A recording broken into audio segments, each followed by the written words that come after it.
세무사님 안녕하세요. 안녕하십니까. 요즘에 코인에 대해서 증여 고민을 하시는 분들이 계시더라고요.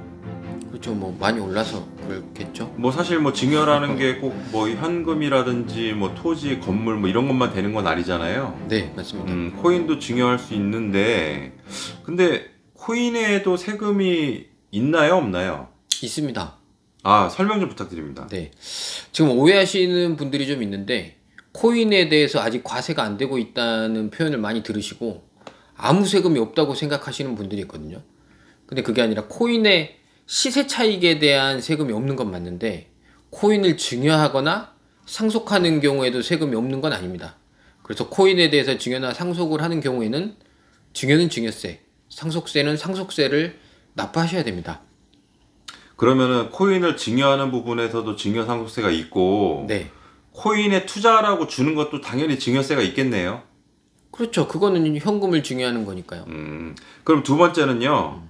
코인도 다른 증여와 동일하게 합산이 되거나 증여 공제가 되나요? 네, 됩니다. 똑같이 금전이나 뭐 주식 같은 다른 재산하고 동일하게 코인도 증여재산 뭐 10년간 증여하는 거 합산되는 거에 포함되는 재산이고 또 하나는 증여공제 뭐 미성년자는 2천, 성인은 5천, 뭐 배우자는 6억 이 한도는 똑같이 적용이 된다고 보시면 됩니다.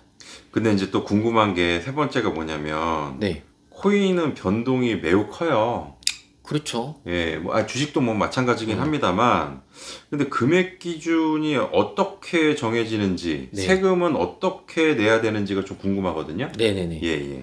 이거 좀 답변 드리면 오늘 영상이 이제 핵심일 것 같은데 그 클라이언트가 코인을 증여하겠다고 신고를 의뢰한 경우가 있어요.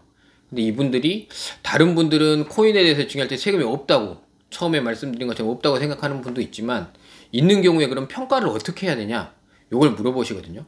근데 이제 가상자산에 대한 평가 관련된 법률이 아예 정해져 있어서 지금은 이게 예를 들어서 증여를 한다 그러면 코인 증여의 전 1개월 후 1개월의 평균가액을 가지고 코인 가격을 정하게 돼 있습니다. 근데 이제 이 평균가를 어떻게 정하냐 이거 가지고 너무 고민들 많이 하시거든요. 근데 국세청에서 이 부분을 친히 도와주고 있습니다. 그래서 제가 이제 좀 설명드릴 건데 국세청의 홈택스에 들어가시면 세금 신고라는 항목이 있고요. 그 안에 증여세 신고라는 데로 들어가시면 신고 도움 자료 조회라는 게 있어요. 근데 거기에서 자료 도움 조회를 누르시면 가상자산 일평균 가격 조회라는 게 아예 떠 있습니다.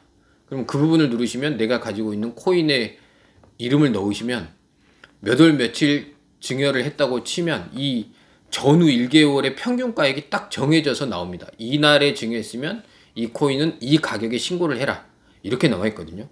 그래서 그 신고 도움 자료에 뭐 주식 관련된 건 그런 게 안 나오지만 코인은 명확하게 있어서 과세는 정확하게 되는 거고 평가에 대해서 너무 고민하실 필요 없다.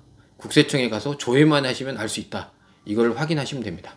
아, 역시 국세청 빠르고 대단하네요. 이제 과세의 의지가 예, 또 언제 또 이렇게 또 만드셨대요. 네, 또. 맞습니다. 그럼 신고 기한은 뭐 네. 똑같나요? 어떻게 되나요? 일반 자산과 동일하게 증여세는 3개월, 상속세는 6개월 내에 신고를 하셔야 됩니다. 아, 네. 세무사님 오늘 말씀 감사드리고요. 네. 예, 모두 성투하십시오.